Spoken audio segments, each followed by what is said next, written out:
ብራሂም ዲያዝ ታዲያ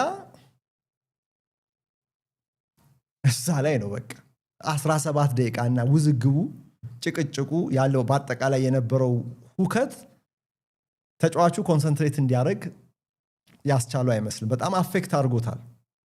እንደምትመለከቱት እና ትናንትም እንዳያችሁት ፓኔንካ ነው ላስቆጥር ያለው። ምን ቺፕ አድርጎ ሊያስቆጥር እንደዚህ አይነት በአፍሪካ ዋንጫ ፍጻሜ በሉት በዓለም ዋንጫ ፍጻሜ አስታውሳለሁ እኮ 2006 ዓለም ዋንጫ ፍጻሜ ዚዳን እኮ በፓኔንካን ያስቆጠረው ፍጹም ቅጣት ምትን ግን ግብ ጠባቂ ወዳለበት እንደዚህ ለኮፍ የተደረገ አይተናናቅ ፍጻሜ ግን ብራሂም ዲያዝ የዚህ ውድድር እኮ ኮከብ ጎል አስቆጣሪ ነው። 5 ጎል አስቆጥሯል።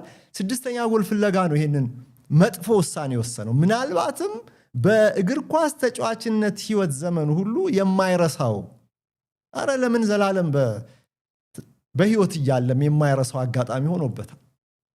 ምክንያቱም ድፍን ሞሮኮ ሰፍ ብሏል የአፍሪካ ሻምፒዮን ለመባል ከንጉሱ ጀምሮ እስከ ታችኛው ደጋፊ ድረስ ዘንድሮ ወይም ሞት ብሏል። በቃ የአፍሪካ ዋንጫ ወይም ሞት ብሏል። አስተናግደናል። የ50 ዓመት ታሪካችን መቀየር አለብን የሚል ጥብቅ እምነት ነበራቸው። ይሄ ጽኑ እምነት ብቻ ሳይሆን እናሸንፋለን ብለውም ደግሞ ተማምነው ነበር። እዚያ በነገራችን ላይ እዚህ ኢትዮጵያ ውስጥ ሲደረግ ነው 10ኛ አፍሪካ ዋንጫ መሰለኝ 10ኛ አፍሪካ ዋንጫ ያኔ ሞሮኮ ሻምፒዮን ከሆነች በኋላ የአፍሪካ ዋንጫን አንስታ አታውቅም። ብራሂም ዲያዝ ይህንን እድል አባከነው። አንዴ ሴኔጋል ግብ ጠባቂ ያወራዋል፣ አንዴ ወደ ኳሱ ይመጣል። በቃ ሐሳቡ ብትንትን ነው ያለው። ኳሱን ካስቀመጠ በኋላ እንኳን ወዲያው አልመታውም። ዲያዝ ትኩረቱን ለመሰብሰብ ብዙ ጥረት አድርጓል። አይኑን ኳሱ ላይ ላለመንቀል በቃ አይኑ ላይ ተክሎ ኳሱ ላይ ተክሎ እድሉን ለመጠቀም ያደረገው ጥረት ሁሉ ምንም ፍሬ አላፈራለትም እና ይሄ ፓኔንካ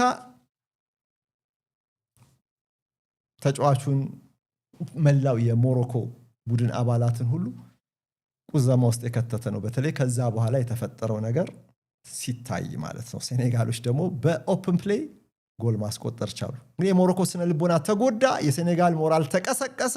በዛ ፍጹም ቅጣት መሳት ምክንያት ጨዋታው ቀጠለ።